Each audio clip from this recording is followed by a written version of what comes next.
Unitarian Universalist Church, building community, inspiring growth, creating change.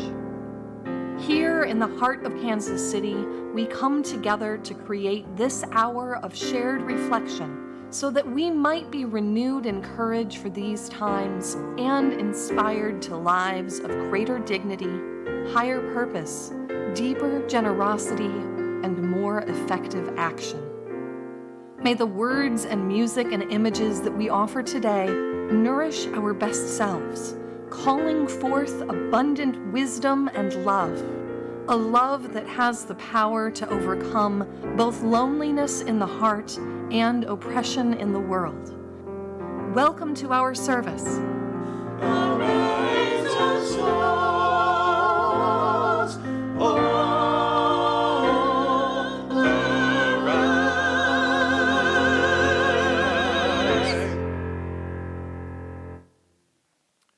Good morning. Very good. I'm Richard Thompson, and I'm a member of All Souls. Whether you are here in the room or watching online, we are glad you're here. Your presence enriches all of us and our time together. We are a Unitarian Universalist congregation. Our tradition is a large tent with room for many beliefs and approaches to the questions that matter. It is our values of inclusion, compassion, and justice that hold us together. We seek to build the beloved community, making room for everyone and creating a world where everyone's needs are met. You may be new here this morning. Welcome. We know that your first time attending a church, you may want to keep low profile and just check out things quietly. That's great, and we're glad you're here. And if you are a visitor and excited to be here and to let all of us know that you are, we invite you to raise your hand at this time. Thank you for enriching all of us with your presence today. Whoever you are, whomever you love, wherever you are in your spiritual journey, you are welcome here. Whether you come with laughter in your heart or tears, you are welcome here. You are invited to join us with an open mind, a loving heart, and willing hands. We welcome you today. Our annual auction is scheduled for Saturday, March 29th. Its success depends on your participation. Begin planning for your contribution. It could be hosting a dinner, providing a service, or donating something to be auctioned off. Also, your help as a worker bee will make everything a success. Contact Susan Rainey with your offerings.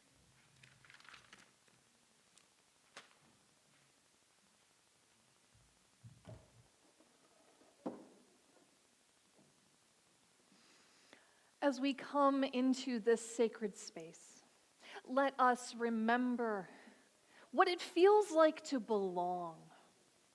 And out of that belonging, that members of this church hold the honor of supporting its existence through money, through volunteering, through contributing to the mission. So yes, today marks the end of the formal pledge drive. A final moment in this space to consider your relationship to this, our church, and how you will show generosity for having this place to call home. Immediately after the service, the Stewardship Committee is hosting a lunch open to everyone here without charge in gratitude for your presence, for your pledging, and for all of the ways that you give to All Souls. These opening words are by Chad Snyder. To belong is to be longing for a space to be held, and that will hold friend, stranger, neighbor, other for silences, broken by songs of the silenced, for time that does not stretch but encircles. To belong is to be longing for wholeness of the beloved of all who belong and are longing. Holding dear to belonging and the longing to belong, we light our chalice.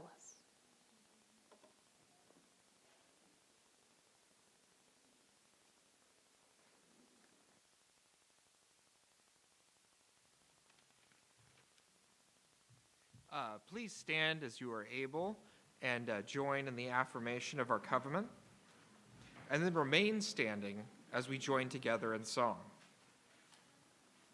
Together, we affirm, goodwill is the spirit of this church, and service is its law.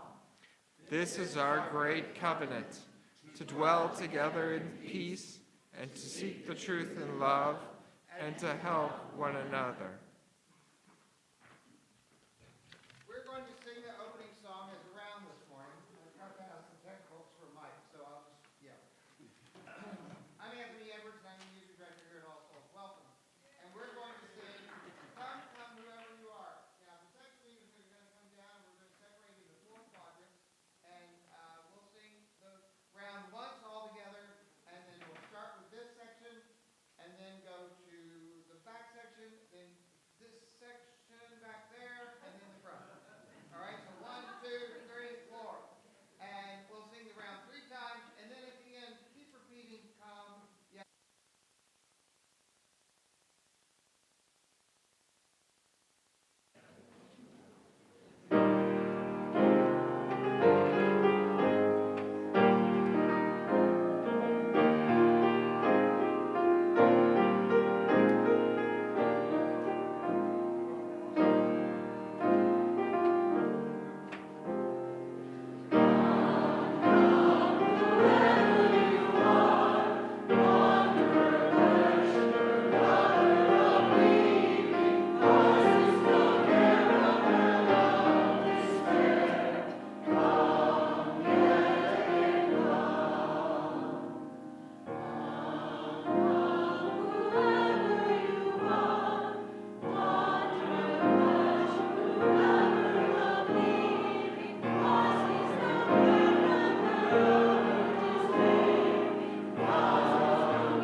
I just have to say what a joy it is to see this room so full and to hear your full voices in a 4-part round.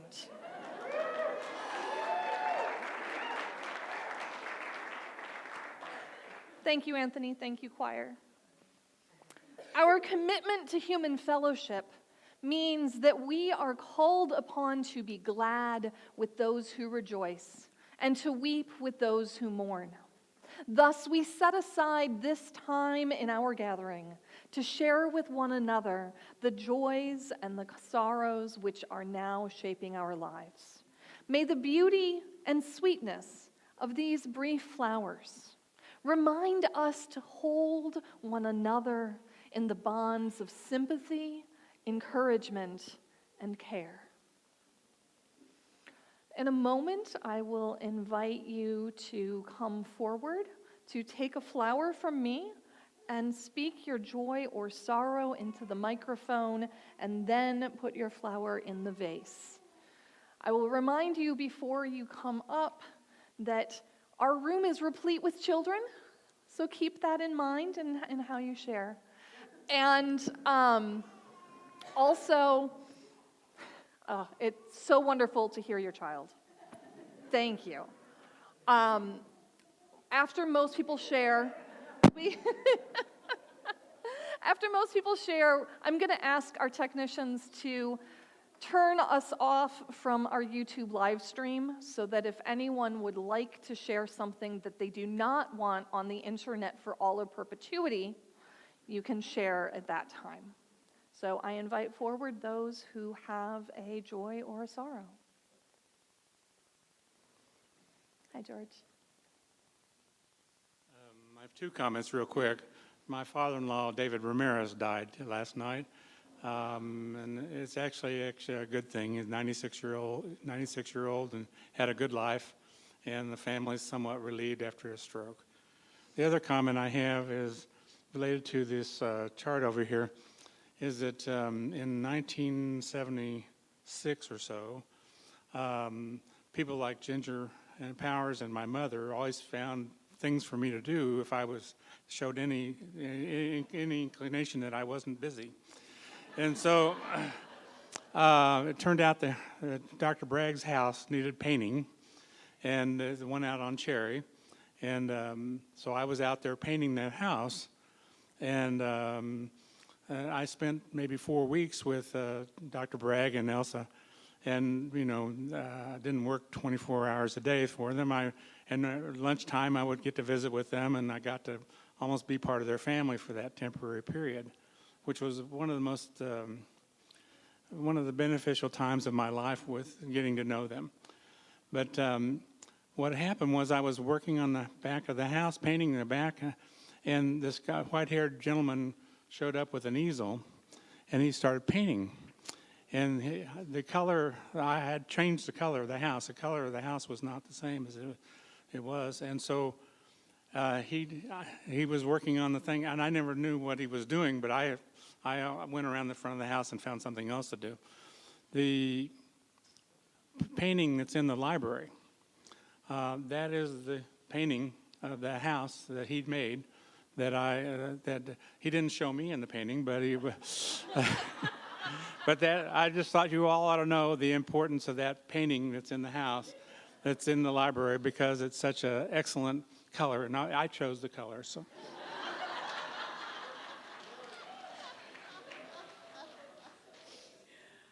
Oh, that's wonderful. My name is Beth, and my joy is showing up every Thursday at 4 o'clock. I know the published time is 5, but we actually start around 4 to make sandwiches for homeless folks. And although we've had a lovely spring thaw, and it appears people have popped up, it's going to get cold again, as you know. This is what we call the first false spring or fool's spring in the Missouri winter calendar. But, I think about the folks who don't have a place to stay that's warm and dry and safe, and they don't have food security. So this is a joy to give, and I invite everyone to experience that joy with me.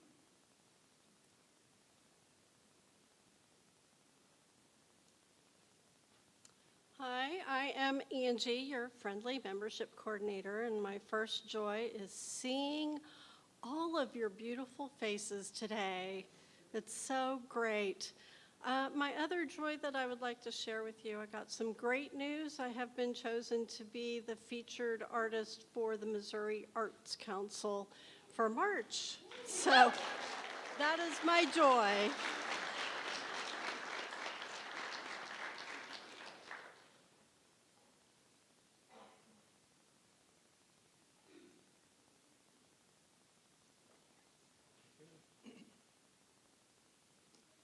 Starting out, Good. This is Sunflower, my favorite. The reason I come here today, I've been visiting for a while. A lot of people recognize me, but my name is, I introduced myself, Gary Gordon. I visited here a few times prior to 2010, moved out of the state, came back and retired, bought a place in South Indy, and been coming back since. And my joy is this group. That's literally it. This place has the same feelings and ideas that I do, and I really appreciate the welcoming that I've received. Thank you a lot. Gary Gordon, got it?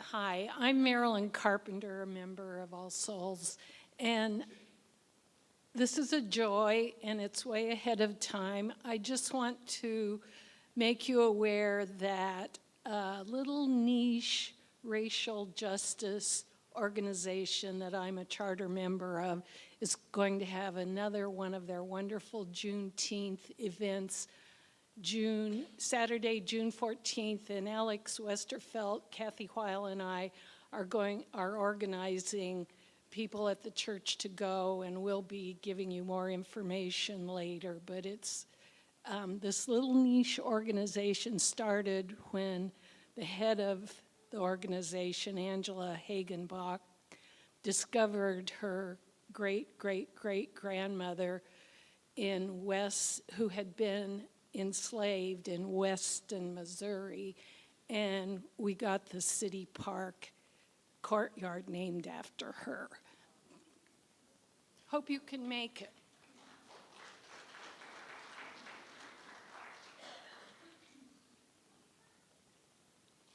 Hi, I'm Jess Rezak, and my daughter Lou wanted me to come up and share. I don't know if anyone that has one dog has ever been told that if you only have one dog, you're the second dog. And so we want to share a great joy for our dog Juice, that we have brought in a second dog that is a real dog, and that is my brother's dog Frank. Came to live with us for a while yesterday, so we're happy to have him and happy to share that with you all.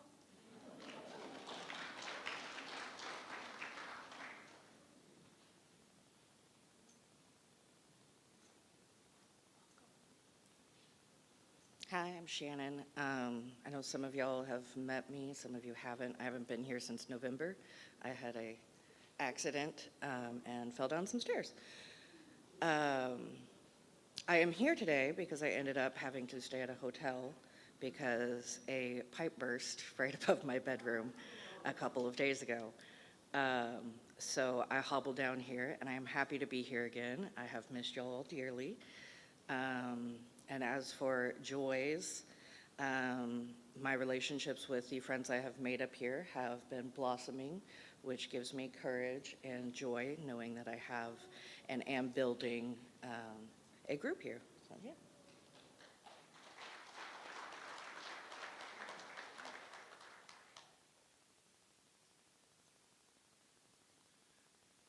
Hi, I'm Butch Murphy. I would like, in the words of Peter Lecky, a joyful defiance for my fear for our republic.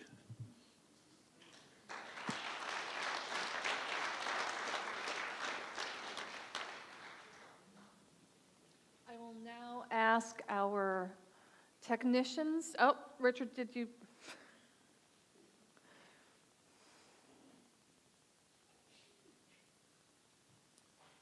So my sorrow is that you-know-who recently took office, and it's awful. But my joy is that I saw a video of J.D. Vance trying to do a fist bump. This woman tried to fist bump him at a rally, and he did this. And I was like, you are the single most awkward person I've ever seen.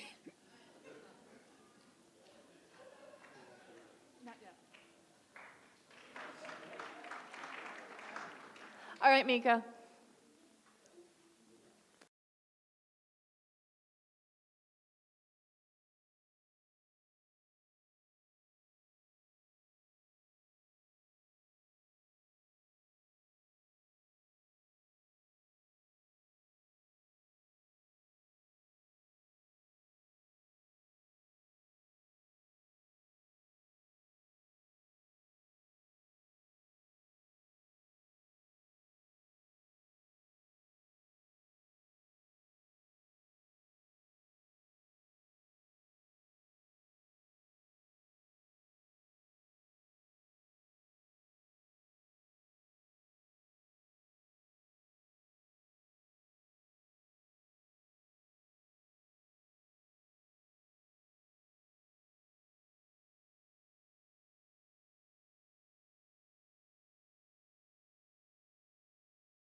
George mentioned.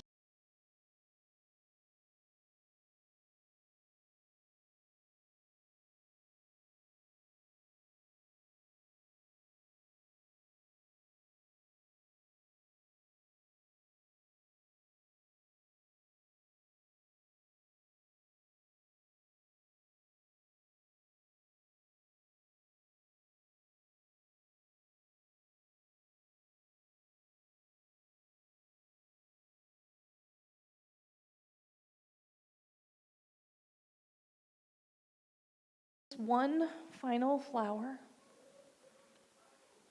for all of the outreachings of the Spirit that abide unspoken in our hearts.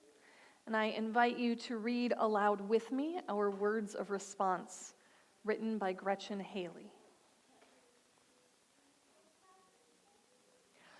For this one moment, know only that you are loved, that you are safe and whole and loved. Know that you belong here, here among us, here upon this earth, in your body. However tired or broken your heart may be, whatever fear, disappointment, anger you carry, know that you are not alone. Feel the presence of others surrounding you, breathing beside you and with you, discovering together the way our voices rise and fall together in harmony, in hope.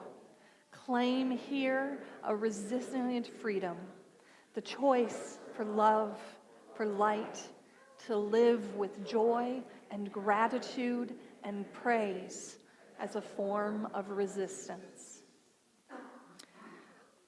Let us now sing our children to their classes.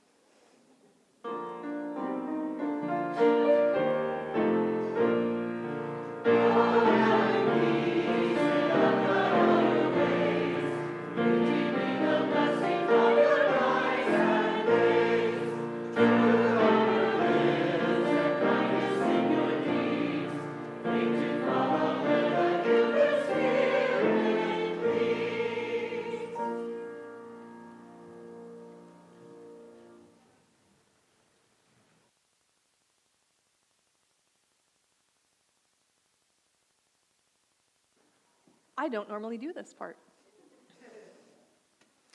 We give to remind ourselves how many gifts we have to offer. We give to remember that we are part of something bigger than ourselves. We give because we believe in music and sacred space. We give with the faith that together we have enough. This morning's offering will now be given and gratefully received.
Please join me in saying together the words of our dedication of the offering. We dedicate our offerings and our actions to the mission at the heart of this congregation, to build a respectful, caring community, to inspire personal and spiritual growth, and to create change toward a just and compassionate society.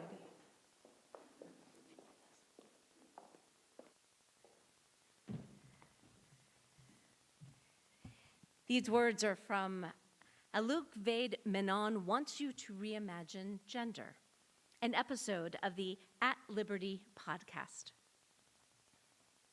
The situation facing trans and gender nonconforming people in the United States right now is really bleak.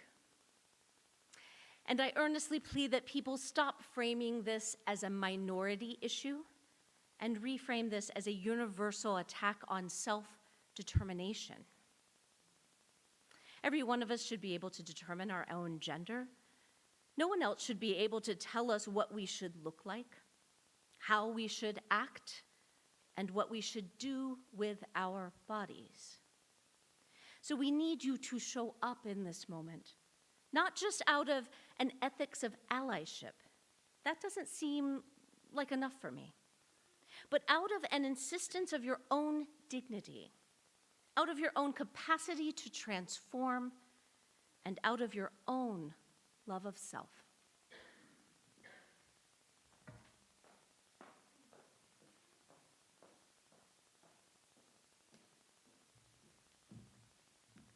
Good morning. I'm Bonnie Postleway. I'm the president of the Board of Trustees, but I'm also the chairperson of the Stewardship Committee.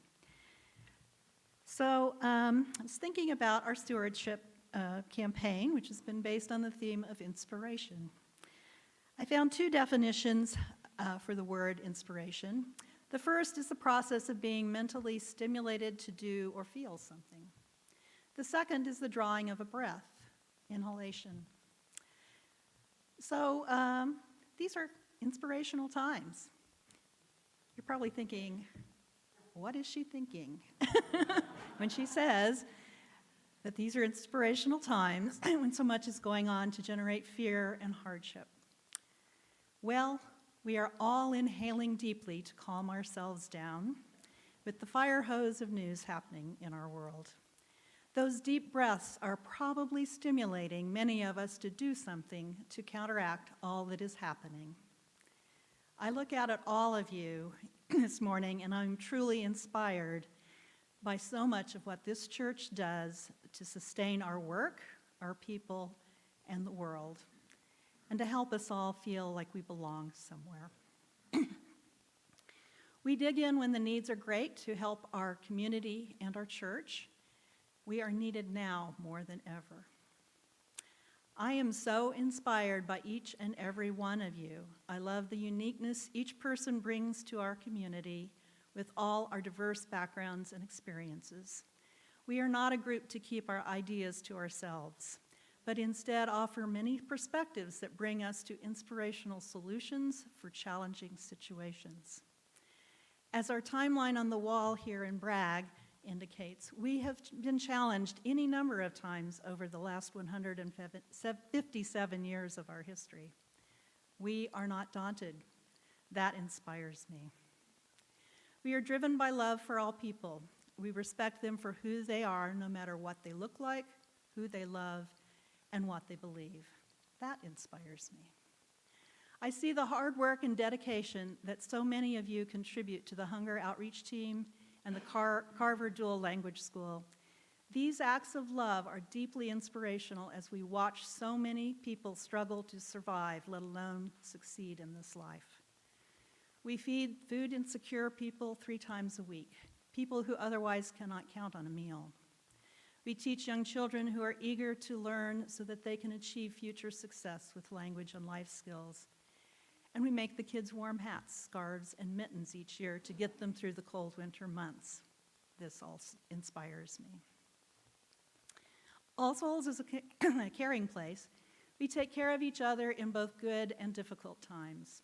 Our Caring Connection team reaches out to members who are facing life challenges by checking in on them and getting them help if they need it. But we also support each other through ample social connection that brings joy and fun into each other's lives. Whether it's Trivial Pursuit or midweek mayhem, playing games, dinner for 8, chili cook-off, or Sunday plus lunches when we connect over good food, or Yule Box to celebrate the holiday season. There is always a way to connect with our church community with like-minded people, and that inspires me.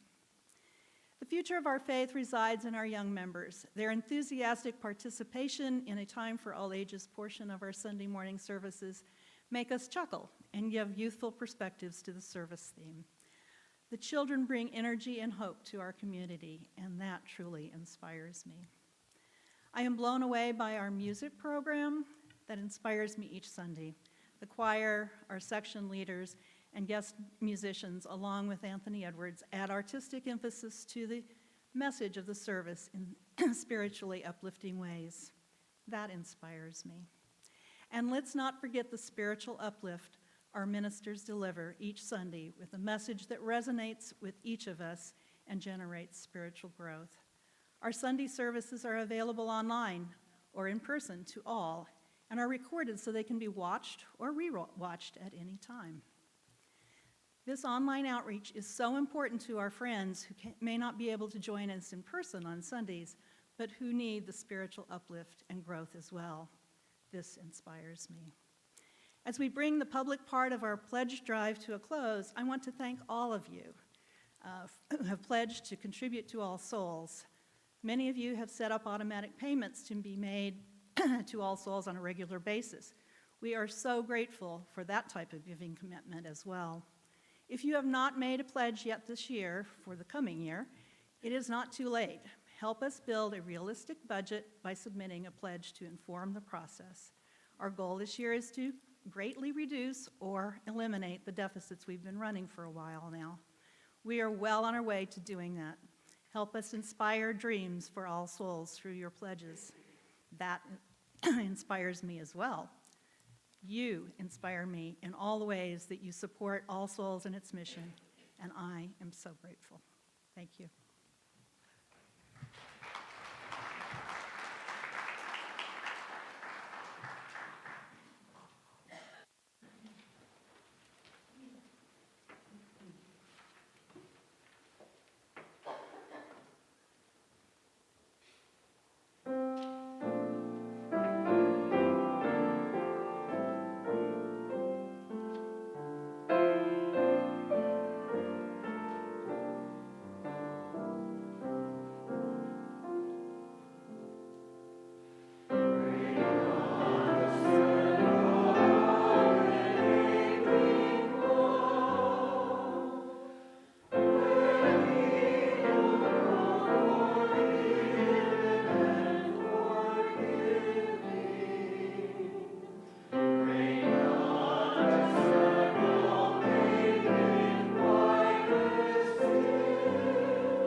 Margin of Wisdom is by Leslie Takahashi.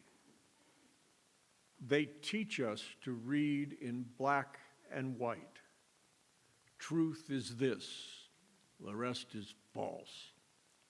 you are whole or broken, who you love is acceptable or not. Life tells its truth in many hues. We are taught to think in either or, to believe the teachings of Jesus Christ or Buddha, to believe in human potential or a power beyond a single will. I am broken or I am powerful. Life embraces multiple truths, speaks of both and. We are taught to see it in absolutes, good versus evil, male versus female, old versus young, gay versus straight. Let us see the fractions, the spectrums, the margins. Let us open our hearts to the complexities of our worlds. Let us make our lives sanctuaries. Let us open to the nurture of our many identities. The day is coming when all will know that the rainbow world is more gorgeous than monochrome, that a river of identities can ebb and flow over the static, stubborn rocks in its course, that the margins hold the center.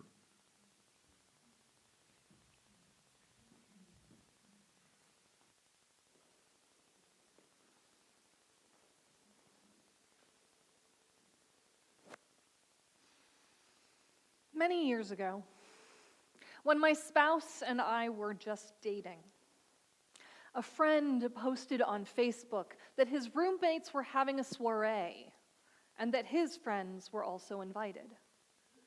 We were available that night. This invite was day of. And when I read the word soiree, in my mind, I saw a fancy party with people dressed up. So I put on a cocktail dress. Neil put on a button-up and a jacket, and we arrived nearly on time for the party.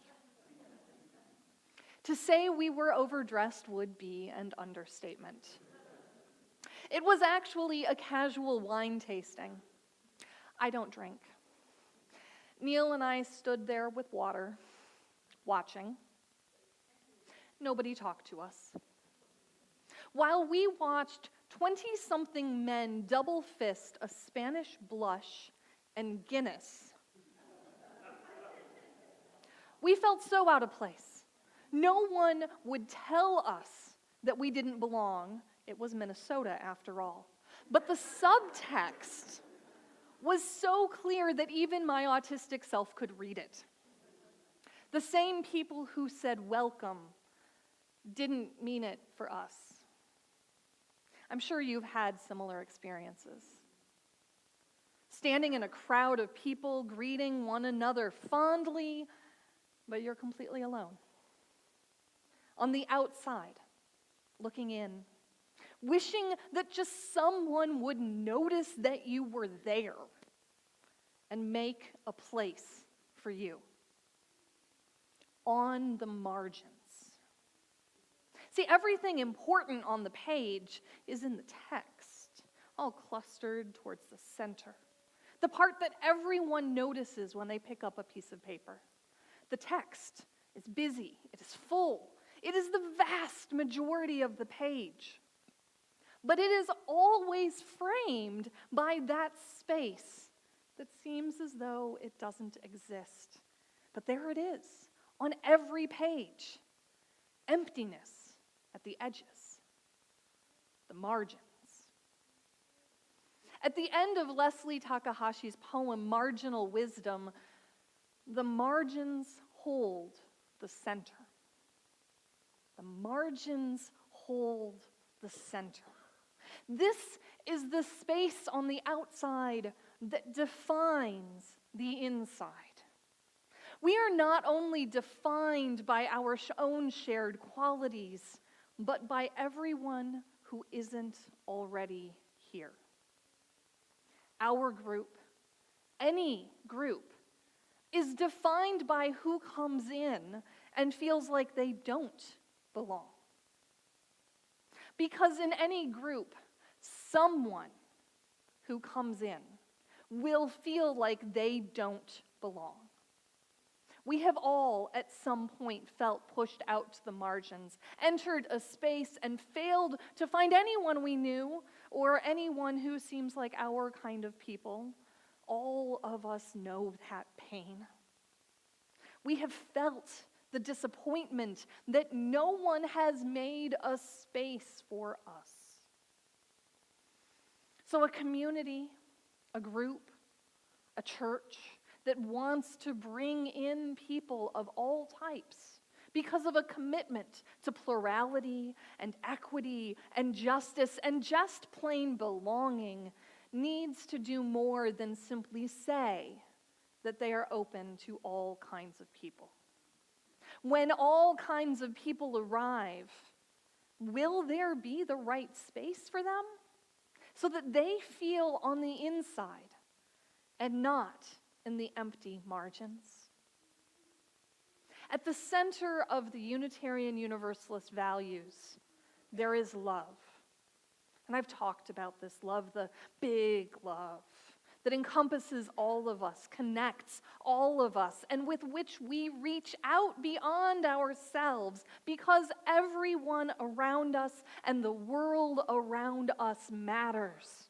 The love that is comfort and also drives us to make another world possible. Love is at the center. And then we have Leslie Takahashi's words, the margins hold the center. And I just can't separate these two ideas from each other.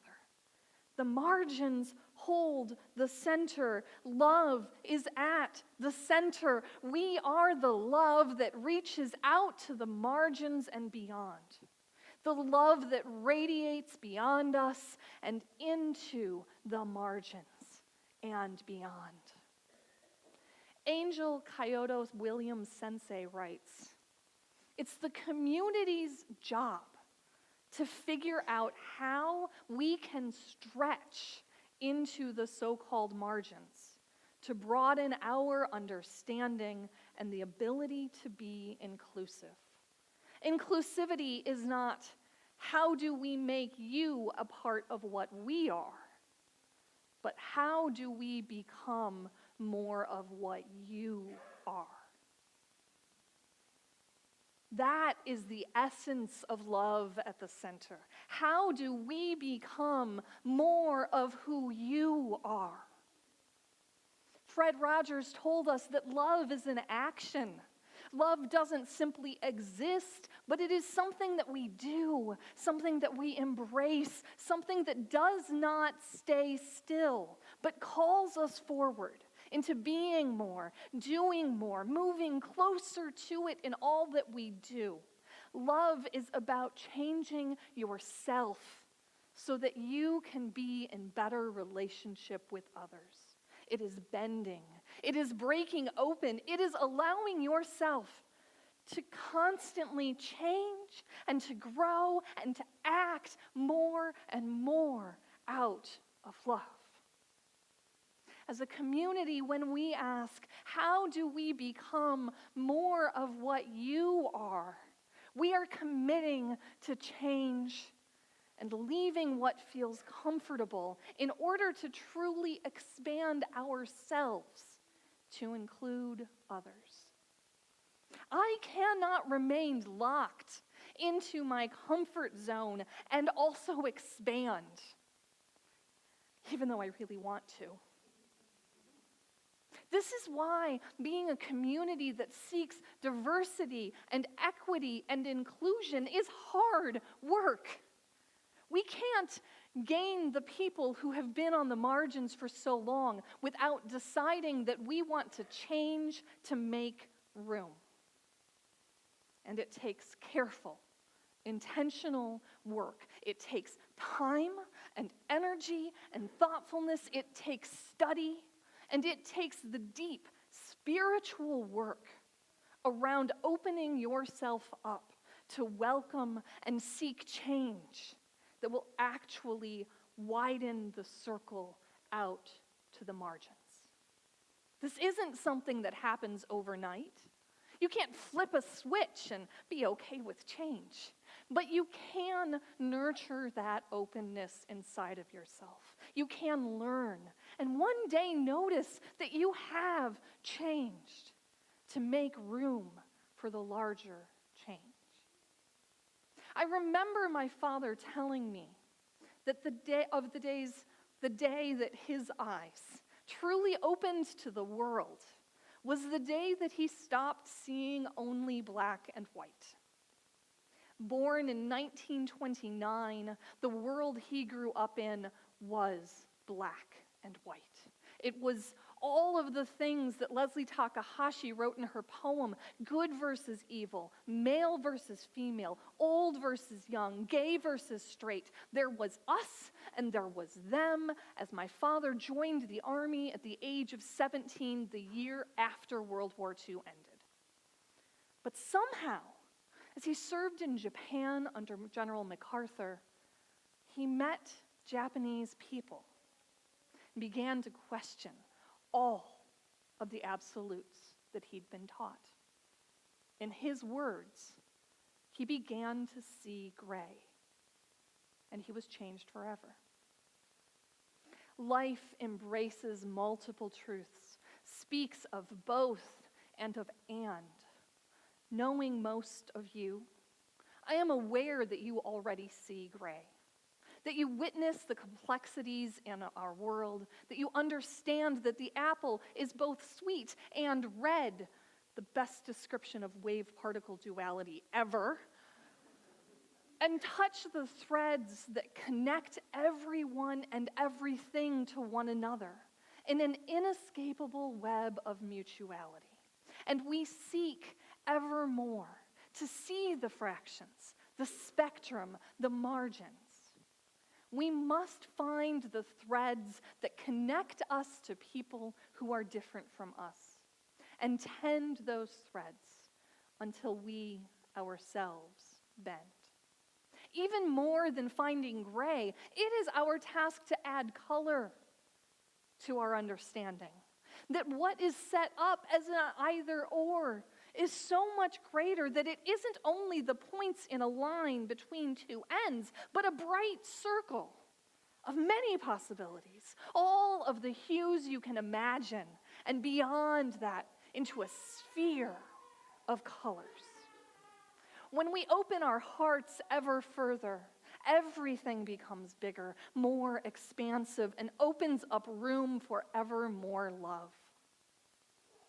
We were taught that only male and female exist, and there's nothing else. And learning that there are people who consider themselves neither a woman or a man can bring to mind the various shades of gray. That some people, we might imagine, just see themselves as a mix of being a man and a woman, so they fall somewhere on the line between the two.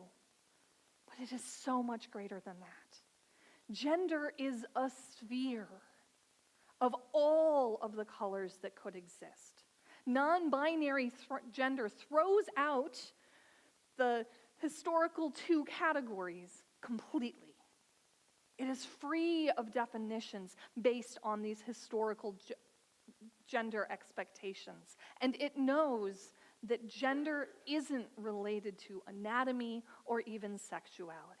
It is self-expression and understanding that can use categories or not. You have at some point sought to break out of the definitions that others have placed on you.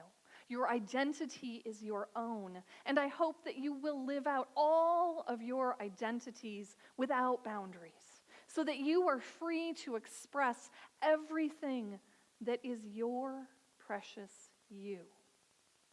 We need you. with everything that is you, freely shown to the world, because living fully as yourself as much as you can expands your love for yourself and your connection to the world. The trans and gender non-conforming folks in our congregation are under direct threat. This week, Kansas banned all gender-affirming care for minors. One of the first executive orders of the onslaught that began last month was to declare that there are only 2 genders that align with sex-based characteristics. Some of you are directly affected by this complete negation of your existence. And everyone here knows someone. You know someone who no longer exists in the eyes of our federal government, in the eyes of the law. And I want to uplift Alok Vaid-Menon's words from our first reading that this is a universal attack on self-determination. We are all connected to those threads, and putting one group of people into a box where they cannot fully be themselves is putting everyone into boxes where they cannot fully be themselves. You are affected by this decision because it shuts down your freedom of self-determination too. You may not notice it because you may not seek this specific kind of self-determination, but an attack on one is an attack on all. Your freedom is smaller than it was. But we can expand ourselves to include all of the hues of color in a giant sphere around us. We can grow our hearts 3 sizes or more. We can create space where we see each person, each identity, and cherish them and make a space for them to thrive, and we will be enriched over and over and over again. Hold close to you Leslie Takahashi's words.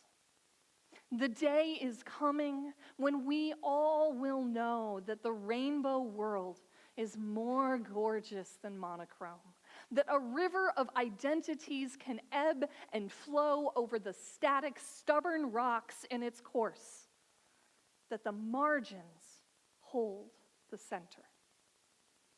May it be so.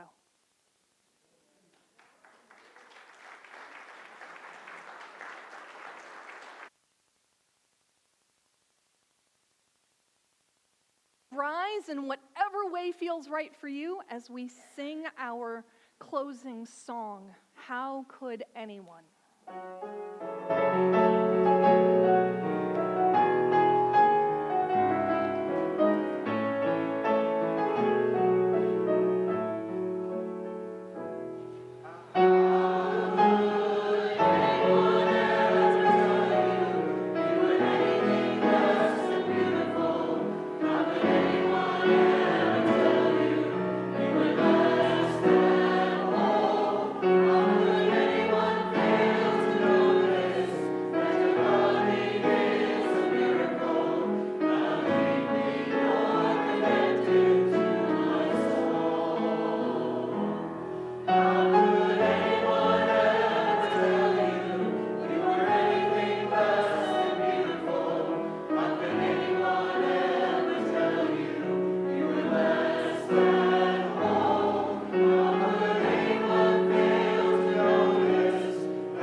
We release this flame, but not the light of truth, the warmth of community, or the fire of commitment.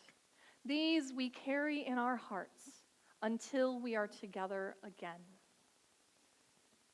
Before I leave you with a benediction, please, as you exit Bragg Auditorium, turn left in the lobby to join us for gratitude lunch. All of the colors are before us and inside of us. May we each of us revel in their brilliance and welcome in all of the hues that we do not know, but already appreciate in our ever-expanding love.